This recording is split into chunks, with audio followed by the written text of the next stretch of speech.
The risk of the cargo ship grounded off Tauranga breaking up and spilling even more oil is being flagged.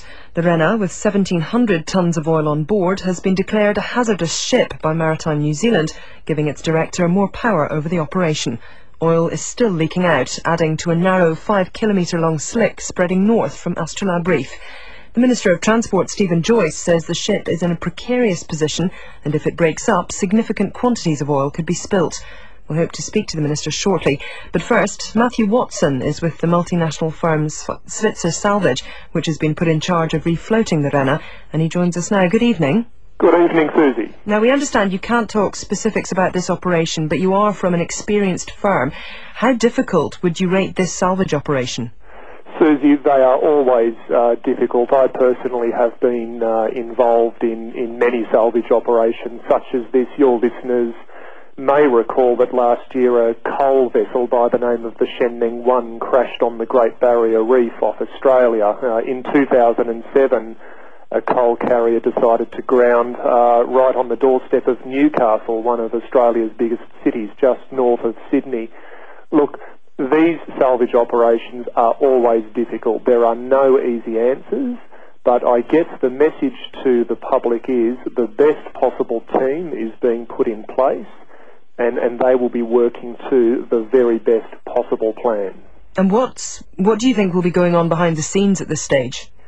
What happens at this stage, Susie, is the team very meticulously sits down, they get all the information that they require together, they look at what equipment they might need. Do they have equipment locally? If not, how can we get it from other areas, even internationally? How can we get it flown in, freighted in as quickly as possible? They look at things such as what is the tide doing, what is the weather doing. The three general principles that a leading salvage company like Svitzer will look at, or the priorities if you like, are safety, human life. That seems to be under control right now. The next one is the environment, so that's obviously where efforts are being looked at right now with reports of oil in the water. And then the third and final is protecting property, the vessel and its cargo. What do you think the likelihood is of this ship breaking up?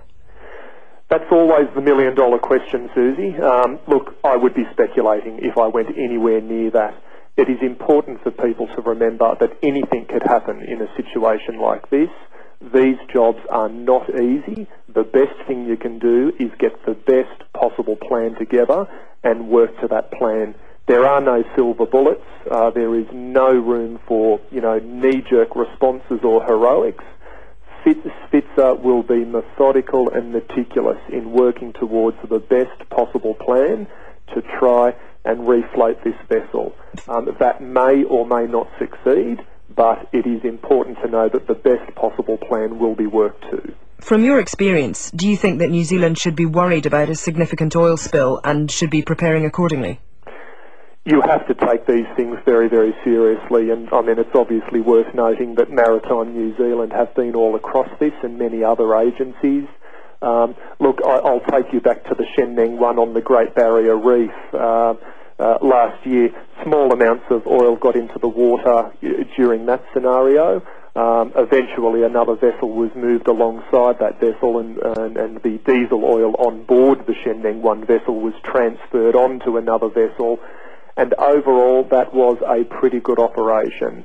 And look, throughout that operation and other operations, you do get those questions. Will there be more oil leaks? Will the vessel break up?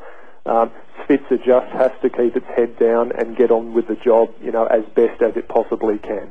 Now, this particular ship is stuck on the reef. It's 12 nautical miles out to sea. What challenges does that bring to this particular salvage operation, the fact that it is basically in the open water? Look, the Sheneng 1 was several kilometres off the east coast of Australia, a far greater distance than what this one is.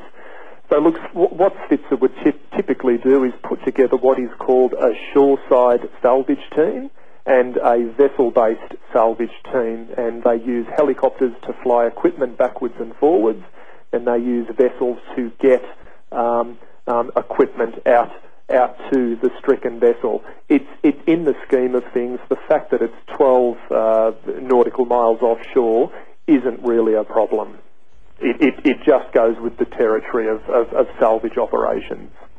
Thank you very much for joining us this evening on Checkpoint. That's Matthew Watson from Svitzer Salvage.